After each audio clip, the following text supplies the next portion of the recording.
Hello,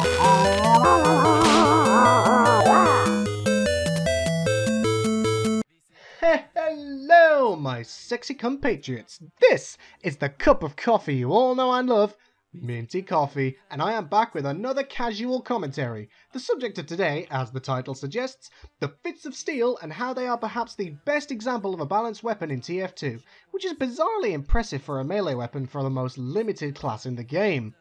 Like something out of a Jerry Schaefer film, the Fists of Steel is a pretty simple concept. Having them out gives you a 40% resistance to all range damage while taking double melee damage and being holstered 100% slower. This weapon effectively turns you into a monstrous presence on a control point, turning the already buff Heavy into Carlos Palomino, warding anyone in range away from the point in fear of being smashed in the face. Why do I believe this weapon is the best example of a balanced weapon? Well, let's go into why. With a massive 40% resistance to all range sources of damage, you effectively have 40% more health. At 450 overheal, you effectively have 730 health against any range sources, and 225 against melee sources. This gives the Heavy massive survivability and increases his effectiveness on the point by giving him a stronger, tankier presence. And because you take so much more melee damage, you're not just given a free shield to range damage, especially since this is only a melee weapon, partly why I think it's already balanced. As for the new changes given to it, let's take a look. The sneak peek shows that the TF team will add a 40% reduction to both healing rate and overheal, meaning you would essentially have 618 health if overhealed, while having the fists out, as well as being healed nearly half as fast. Why is this good? Well, it was a pretty common thing for medics to pocket a Fist of Steel Heavy and take away the balance of the weapon, making him almost invincible, as even a fully charged Machina shot couldn't put him down. Now, this might still be true considering the nerf, since he'll still have really high health, but a medic won't be able to keep him healed up that much either. To enforce this point, I'll hand the reins over to my good friend and veteran compatriot, Heavy Main Wolfkeen. So, Fist of Steel. As Minty Coffee has said, it's one of the more powerful and balanced weapons for the Heavy, mainly because it is one of the most effective tools in the Heavy's arsenal, as well as an effective melee weapon. You'd be surprised how many times I've been able to cap a point either by myself or with a small team due to me using this. Now, its biggest weakness is that if someone comes at you with melee, you're gonna get your skull caved in faster than the destruction of the Boston Tea Party.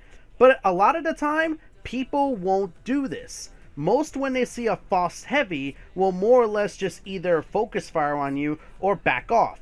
In a way, it creates a weird psychological effect. Do you pull out your melee to kill the FOSS Heavy and risk the rest of the team coming after, leaving you with a melee weapon to defend yourself, or do you back off and focus fire on him, hoping the damage that you do will be enough to injure or kill? The psychological advantage of the weapon is that it discourages foes from messing with you. As Wolfkeen said, if they rush you with their melee weapon, they are putting themselves in a dangerously vulnerable position, especially since you can probably endure at least one hit if you're already overhealed. Not to mention, it's not like the Heavy is defenseless. The FOSS does still have the same melee damage as any other normal melee, so even if, say, a soldier killed the Heavy with melee, say the Heavy got 2 shots in, that leaves the soldier not only in a bad way health-wise, but now he'll have a harder time escaping with his life. This can apply to a lot of the other classes as well.